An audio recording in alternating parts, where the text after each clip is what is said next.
Sa nakaraan nating video ay natapos tayo kung saan dahil sa ibinigay na impormasyon ni Senior Blood ay may inilabas ang ating bida na munting regalo para sa kanya, ngunit bago niya ito ibigay ay binigyan muna niya ang kanyang senior ng babala na huwag itong ipapakita sa kahit na sino man. Nung una ay nagtataka pa si Senior Blood ay kung ano ang scroll na ibinigay sa kanya ni Chinyan, subalit ng kanya na itong mahawakan ay dito niya napagtanto na ito ang pangkalahatang balangkas ng tunay na kasulatan ng dakilang daw ng walang hanggang buhay. At bukod pa dyan ay ito rin ang sining ng Dao Sikang mula sa Extreme Living Gate Sect, kaya naman nagtatakang tanong ni Senior Blood ay kung saan ito nakuha ni Chinyan. Ang tanong ng kanyang senior ay pasimple na lamang na sinagot ng ating bida na wag na itong magtanong patungkol sa napaka-importanteng bagay na kanyang hawak-hawak, na agad naman sinunod ni Senior Blood ay at nagpasalamat na lang siya sa kanyang natanggap. Matapos ang maikli nilang pag-uusap ay napansin ni Chinyan na tila ba nagpapakita pa rin ang kanyang senior ng paghihinala sa kanya, kaya naman hinikayat na lang niya ito na mag-cultivate habang ang kanila daw Kunlun Immortal Ship ay hindi pa dumadaong sa 4th Small Immortal Realm. Mabilis namang sinang-ayunan ni Senior Blood ay ang nais mangyari ni Chinyan at hindi na sila nagsayang pa ng oras kung saan agad na silang umupo para simulang mag-cultivate at pag-aralan ang nakuha niyang importanteng kayamanan. Napagdesisyonan ng ating bida na i-cultivate at pag-aralan ang banal na kasulatan ng Sky Tiahuang na ibinigay sa kanya ni Grandmaster Chenjung, ngunit nahihirapan siya dahil tunay na hindi magkatugma sa ngayon ang Dao ng banal na digmaan at ang banal na kasulatan ng Sky Tiahuang. Gayunpaman ay walang pagpipilian si Chinyan kundi ang makamit ang 20 uri ng Dao Sikang Art, dahil kung hindi ay masasayang lamang ang 7 kulay ng kanyang Dao Glow, gayong dito talaga nakalaan ang buong potential nito. Subalit habang nasa malalim na pagko-cultivate ang ating bida ay bigla na lang siyang pinagpawisan ng malamig dahil sa naramdaman niyang malademonyong presensya na nagmumula sa kanyang ownerless heaven pattern. Kinakaya nitong pigilin ang kalooban ng Dao ng banal na digmaan at pilit nitong pinapatanggap sa kanya ang banal na kasulatan ng Sky Tiahuang Sect na maling-mali at hindi akma, dahil ang alam ni Chinyan ay higit na makapangyarihan ang immortal Dao ng kanyang God of War Battle Spirit. Nalipat ang eksena sa pinakatuktok na parte ng Snowy Mountain kung saan naruroon ang makapangyarihang Empress, at ngayon ay nagkakaroon ng matinding reaksyon ang Red String na nagkukonekta sa kanila ni Chinyan, at maging siya ay nararamdaman din ang demonic intent, ngunit hindi niya matukoy kung saan ito nagmumula. Ngayon ay naghihinala si Empress Feiyu na baka ang malakas na demonic intent ay nanggaling sa nakaraang buhay ni Chinyan.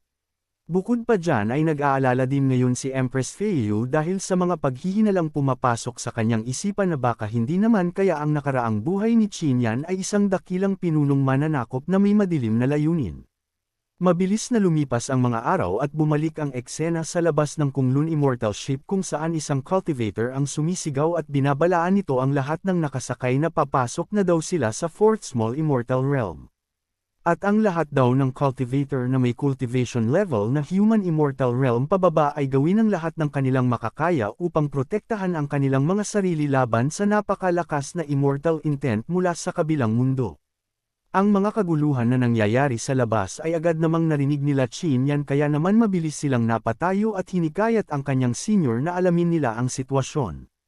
Hindi na nagpatumpik-tampok pa ang ating bida at si Senior Blood ay at agad na nga silang lumabas ng kanilang silid kung saan agad na bumungad sa kanila ang lagusan papasok sa 4th Immortal Realm, at bagamat ang nararamdaman ng ating bida ay pagkapanibik ay kabaliktaran naman ito sa ibang mga cultivator, gayong natatakot sila na baka hindi makayanan ng kanilang katawan ang napakalakas na immortal intent. Habang patuloy na papalapit ng papalapit ang Kunlun Immortal Ship na kanilang sinasakyan sa bakana ng lagusan ay mas lalo pang tumitindi ang immortal intent na nagtutulak sa kanila para hindi makatawid sa kabilang mundo. Si Senior Blood ay may idea na nag-anito ang kanilang kakaharapin bago sila tuluyang makatawid, subalit hindi naman niya lubos akalain na ang immortal intent dito ay higit na mas malakas ng 5 beses kumpara sa Shangshengtian Small Immortal Realm, kaya naman nangangamba siya na baka hindi kayanin ng kanilang sasakyan at mawasak ito bago pa sila tuluyang makatawid. Sa kabilang banda naman, dahil sa unti-unting paglapit ng Kunlun Immortal Ship sa portal ay labis nang naaapektuhan ng mga cultivator na nagtataglay ng mga Human Immortal Realm level, at ang iba pa sa kanila ay tuluyan ng nawalan ng malay, gayong palakas ng palakas ang immortal intent na sinasalo ng kanilang mga katawan. Ang nangyayaring problema ngayon ay agad na inaksyonan ng ating bida gayong hindi siya makakapayag na basta-basta na lang mawala ng saysay ang gagawin nilang paglalakbay patungo sa Fourth Small Immortal Realm kaya naman mabilis siyang naghanda ng hand sealing barrier para protektahan ang kanilang sinasakyan sa nagbabadya nitong pagkawasak. At nang tuluyan na nga na makumplito ni Qin Yan ang kanyang inihahandang hand sealing barrier ay hindi na siya nag-aksaya pa ng oras kung saan mabilis niyang binalot ang buong Kunlun Immortal Ship at matagumpay nitong nabawasan ang napakalakas na immortal intent na pumipigil sa kanila para hindi makatawid.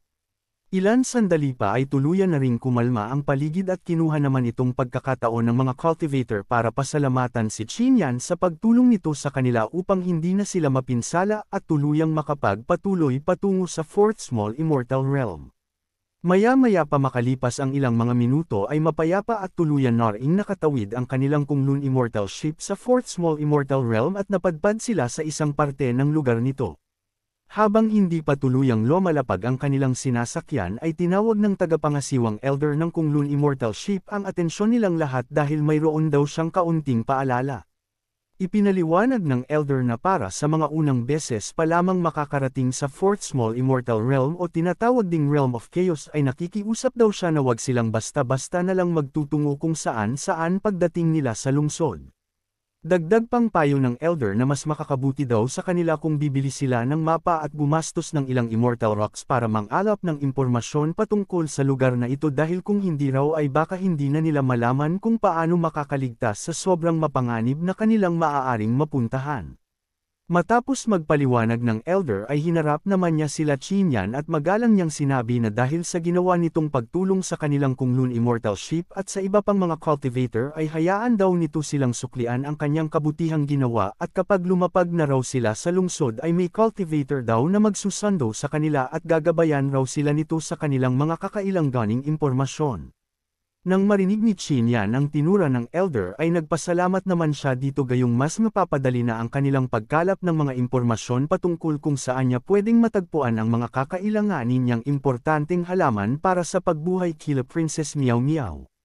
Mabilis na lumipas ang mga oras at tuluyan na ring lumapag ang kanilang sinasakyan sa isang lungsod ng Realm of Chaos at kagaya nga ng sinabi ng elder ay sinalubong sila Qin Yan ng isang disciple at masaya itong nagpakilala bilang si Cultivator Ming.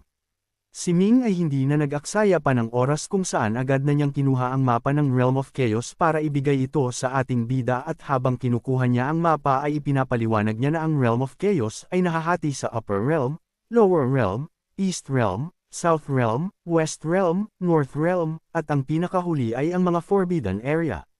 Dagdag pa ni Ming na ang Upper Realm at Lower Realm ay teritoryo na ng iba't ibang faction ngunit ang apat daw na realm sa Silangan, Hilaga, Timog, at Kanluran ay wala pang kahit isang faction ang nagmamay-ari. Bukod pa dyan ay pinaalalahanan din ni Ming sila Qin Yan na kung hindi naman daw kailangan ay dapat nilang iwasan ang pagpunta sa mga Forbidden Area dahil kahit na ang isang fearless ruler daw ay hindi nangangahas na magtungo roon at kahit ang isang Nine Heavens Supreme raw ay kaunti lamang ang kayang saliksikin sa lugar ng mga Forbidden Area. Nang marinig ng ating bida ang mga paalala sa kanya ni Ming at makuha ang mapa ay agad naman niya itong sinagot at sinabi na wala itong dapat na ipag-alala dahil nagtungo lamang sila dito para hanapin ang mga importanteng bagay na kailangan niya. Nagpatuloy ang mga pag-uusap ng ating bida at ni Ming habang naglalakad at kanyang nabanggit na maaari daw bisitahin nila Qin Yan ang 10,000 Layer Immortal Pagoda o hindi naman kaya ang Emperor Ancient Island para doon mang-alap ng mga impormasyon patungkol sa mga bagay na kanilang hinahanap. Ang dalawang lugar daw na kanyang nabanggit ay matatagpuan sa Upper Realm at Lower Realm at kung may gusto daw siyang pabor o hindi naman kaya gustong malaman na impormasyon ay maaari niya daw itong ipagpalit dito ng mga Immortal Blessing Resources o hindi naman kaya mga importanteng bagay na mayroon siya. Gayunpaman ay agad na nakisali sa usapan si Senior Blood ay matapos niyang marinig ang mga paliwanag ni Ming at kanyang sinabi na ayon sa kanyang pagkakaalam ay ang Emperor Ancient Island ay hindi pinapahintulutan pasukin ni man lalong-lalo na ang mga nagtataglay ng cultivation level ng Heaven Immortal Realm pababa. Dagdag pa ni Senior Blood ay napati na rin ang mga kabilang sa mga sinaunang tribo ng Chisha, Jishao, at Tribong Lingkayo ay mahigpit na ipinagbabawal na pumasok at kailanman daw ay wala siyang nabalitaan na nakapunta roon na kagaya nila na mga bagong dating lamang sa Realm of Chaos.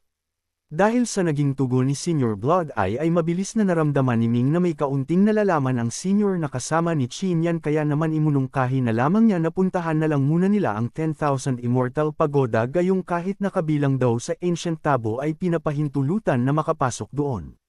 Nang marinig ni Qin Yan na bigla na lang nabanggit ni Ming ang pangalang Ancient Tabo ay nagtataka niya itong tinanong kung ano ang mayroon dito. Ang tanong ng ating bida ay hindi naman tinanggihan sagutin ni Ming kung saan ipinaliwanag niya na ang Ancient Tabo ay ang sinaunang faction sa unang daigdig ng mga Immortal at ang Ancient Tabo daw ang may pinakamaraming pinaslang na mga genius expert na wala man lang dahilan. Bukod pa dyan ay itunuring daw na kaaway ng buong mundo ang Ancient Tabo sa mga nagdaan na panahon at ang 13 Supreme Taoism faction at pati na rin ang mga sinaunang tribo ay lubos silang kinamumuhian.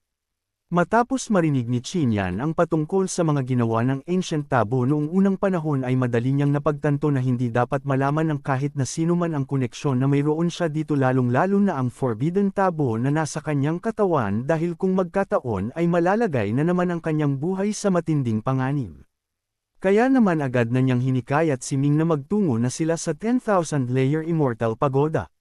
Magalang na tumanggi si Ming na hindi daw siya makakasama dito ngunit mayroon daw teleporting formation ang malapit lamang dito sa lungsod. Dadalahin daw sila nito patungo sa 10,000 Layer Immortal Pagoda at bagamat hindi daw siya makakasama sa kanila ay mayroon naman raw doon nakatalaga na tao para sila ay salubungin. Matapos ang mga sinabi ni Ming ay agad nilang pinuntahan ang teleportation formation na kanyang tinutukoy kung saan agad naman nila itong narating. Dahil sa ginawang paggabay ni Ming sa ating bida ay labis siyang nagpapasalamat dito at binigyan niya ito ng isang badge at sinabi na kapag mayroon siyang kailangan ay huwag itong maiyang magsabi sa kanya. At pagkatapos ng maikli nilang pag-uusap ay tuluyan na ring pumasok sila Qin Yan kasama ang kanyang senior sa teleportation formation at naiwan naman si Ming sa lungsod. Sa pag-alis nila Qin Yan ay may inilabas naman si Ming na talisman kung saan agad siyang nagpadala ng pribadong mensahe para sa kanyang kasamahan na patungo na daw sila Qin Yan sa 10,000 Layer Immortal Pagoda. Ilang minuto lang ang lumipas ay mabilis na nakarating sila Qin Yan sa 10,000 Layer Immortal Pagoda at dito ay makikita na napakarami ring cultivator ang nagtitipon-tipon. Sa pagdating nila sa lugar ay agad na napansin ng ating bida ang siyam na mga malalaking bola na nagliliwanag sa kanilang itaas at nang kanya itong analisahin ay napag-alaman niya na naglalaman ang mga ito ng isang maliit na kakaibang mundo. Sa kabilang banda naman ay may isang cultivator ang mabilis na nakapansin sa kanila kaya naman agad itong lumapit at nagpakilala bilang si Shusan isa sa mga disciple ng 10,000 Layer Immortal Pagoda at magalang niyang sinabi sa ating bida na malaya silang magtanong ng kahit anumang gusto nilang katanungan. Upang mas lalong maliwanagan ay hindi na nag-atubili pa si Qin Yan na tanungin si Cultivator Shusan kung maaari ba nitong ipaliwanag sa kanila kung anong mga mundo ang bumubuo sa siyam na malalaking bola na nasa kanilang itaas. Ang tanong ni Qin Yan ay agad naman sinagot ni Cultivator Shusan at kanyang ipinaliwanag na ang siyam na nagliliwanag na mga bola sa kanilang itaas ay kumakatawan sa siyam na mundo na may iba't ibang antas. Kung mas karapat-dapat ka sa amin ay papayagan kang makapasok sa mas mataas na antas ng mundo at makakatanggap ka ng higit na mas mabuting pagtrato. Dagdag pa ni Shusan na ang kanila daw 10,000 Layer Immortal Pagoda ay may paraan upang sukatin ang halaga ng mga nilalang na nagtutungo dito. Una ay titingnan muna daw nila ang pagkakakilanlan ng isang tao at ang pangalawa ay ibabatay daw nila sa mga kayamanang maaari nitong ihandog. Si Shusan ay hindi pa natapos sa kanyang pagsasalita at bigla na lang nitong tinawag ang ating bida sa kanyang tunay na pangalan at sinabi na kilala niya daw ito bilang si Qin Yan ang may hawak ng titulo ng Strongest Immortal at Core Disciple ng Sky Tia Huang Sect at higit sa lahat ang kagalang-galang na personal na disciple ni Supreme Chang Shao. Nagulat at hindi makapaniwala si Qin Yan nang marinig niya ang mga sinabi ni Shusan gayong hindi niya inasahan na magagawa nitong matukoy ang kanyang pagkakakilanlan kahit wala pa siyang sinasabi tungkol sa kanyang pagkatao. Napatawa na lang si Shusan nang makita niya ang reaksyon nito at tinawag niya ang ating bida bilang Ginoong Qin Yan at sinabi na wag itong magulat dahil kahit na hindi masyadong talentado ang mga disciple ng 10,000 Layer Immortal Pagoda ay sinanay naman daw sila para paghusayin ang kanilang memorya. Kaya naman hinikayat na niya sila Qin Yan kung gusto ba daw nilang sumama sa kanya para subukan kung anong antas ng mundo sila karapat-dapat. Nang marinig ng ating bida ang alok ni Shu San ay masaya naman niya itong sinang-ayunan gayong hindi na nila kailangan pang pagdaanan ang unang pagsusulit at dinala sila nito sa isang mahabang pila ng mga cultivator at sa dulo nito ay sinusuri at tinitimbang ng isang elder kung ano ang maaaring ihandog ng mga cultivator para malaman niya kung saang antas ng mundo sila nararapat. Maya-maya pa nang malapit ng mauna ang ating bida sa pila ay bigla na lang nagpadala si Shu San sa kanya ng pribadong mensahe at nakikiusap ito na ipakita daw niya sa elder ang pinakamataas na uri ng kayamanang mayroon siya. Sapagkat kung mas mataas daw na mundo ang mapapasok ng ating bida ay mas madali niyang makukuha ang impormasyon tungkol sa mga immortal blessing resources. Ilan sandali pa ay tuluyan na rin napunta sa harapan ng elder si Qinyan at agad siya nitong inutusan ilabas ang kayamanan na mayroon siya upang masukat na niya kung saang mundo ito karapat-dapat. Matapos magsalita ng elder ay hindi naman nagdalawang isip pa ang ating bida at napagdesisyonan niyang ipakita dito ang kanyang heaven-shattering saber gayong ito lang naman ang batid niyang may pinakamataas. Ang halaga sa lahat ng kayamanan na mayroon siya. Tuluyan nang inilapag ni Qinyan sa lamesa ang kanyang heaven-shattering saber at magalang niyang sinabi sa elder na maaari na niya itong suriin. Matagal na pinagmasdan ng elder ang sandata ng ating bida at napansin niya na wala man lang itong spirit o hindi naman kaya kahit kaunting bakas ng daw intent na dumadaloy sa palibot ng parte nito. Kaya naman sinabi ng elder na isa lang itong pangkaraniwang saber at pinapayagan lamang siya nitong makapasok sa ikalimang antas ng mundo. Nang marinig ni Qinyan ang naging desisyon ng elder ay hindi siya makapaniwala na ganito lamang ang halaga ng kanyang heaven-shattering saber gayong alam niya sa kanyang sarili na higit itong mas makapangyarihan at mahalaga sa lahat ng kayamanan na kanyang nahawakan sa tala ng kanyang buhay. Subalit hindi pa man nagtatagal matapos magdesisyon ng elder ay bigla na lang nagkakaroon ng reaksyon ang sandata ng ating bida dahilan para makuha nitong muli ang kanyang atensyon. At ang mga sumunod nga na nangyari ay mas lalo pang lumakas ang lumalabas ditong saber intent na para bang may sarili itong buhay na nagresulta ng matinding takot sa elder gayong ngayon ay nararamdaman na niya na tila ba may natutulog ditong malademonyong enerhiya. Muling nagsalita ang elder at kinakabahan niyang sinabi na sino ang mag-akala na isa daw pala siyang hangal gayong ang saber na nasa kanyang harapan ngayon ay hinubog daw sa bahagi ng katawan ng isang Nine Heaven Supreme. Bukod pa dyan ay sinabi din ng elder na taglay nito ang kalooban ng makapangyarihang Nine Heaven Supreme kaya sa bawat paggamit nito ay patuloy pa itong lumalakas. Subalit may isa lang na pinagtataka ang elder na kahit pa napakalakas ng saber na nasa kanyang harapan ngayon ay nagtataka siya kung bakit wala itong espiritu o ni isang pahiwatig ng Dao intent. Nang makita ni Qinyan ang matinding konsentrasyon ng elder at mabilis na pagbabago ng reaksyon nito ay hindi na siya nag-atubili at magalang niya itong tinanong kung aling mundo ang pinahihintulutan siyang papasukin ayon sa halaga ng saber na kanyang ipinakita. Ang tanong ng ating bida ay hindi naman tinanggihan sagutin ng elder kung saan agad siyang tumayo at seryosong sinabi na hindi matutumbasan ang tunay na halaga ng saber ngunit para sa kanya ay madaling makakapasok si Qinyan sa ikasyam na mundo gamit ang sandatang ito. Sa kabilang banda naman ay nagulat at namangha ang isang cultivator matapos niyang marinig ang sinabi ng elder at hindi siya makapaniwala na dahil lamang sa isang saber ay makakapasok ang cultivator na ito sa ikasyam na mundo. Si Shu San ay hindi na nagpatumpik-tampok pa at agad na niyang ibinigay sa ating bida ang badge na nagpapahintulot na makapasok sa ikasyam na mundo at maaari daw itong pumasok dito sa pamamagitan ng teleportation formation. Abangan na susunod na kabanata ng ating kwento kung saan tuluyan ng magtutungo si Qinyan kasama ang kanyang senior sa ikasyam na bahagi ng mundo at dito ay masasaksihan nila ang napakaraming cultivator na nagtataglay ng Earth Immortal Realm pataas at ang presence of Qi sa lugar na ito ay 5 beses na mas malakas kesa sa nauna nilang napuntahang lugar. Sa susunod din nating kwento ay may isang elder ang makikipagnegosasyon kay Qinyan gayong may alam ito sa mga impormasyon patungkol sa 3 importanteng halaman na kailangan ng ating bida para muli niyang mabuhay sila Princess Miao Miao at Jiang Bilan at ipagpapalit niya ang kanyang Heaven Repairing Cauldron para sa impormasyong ito.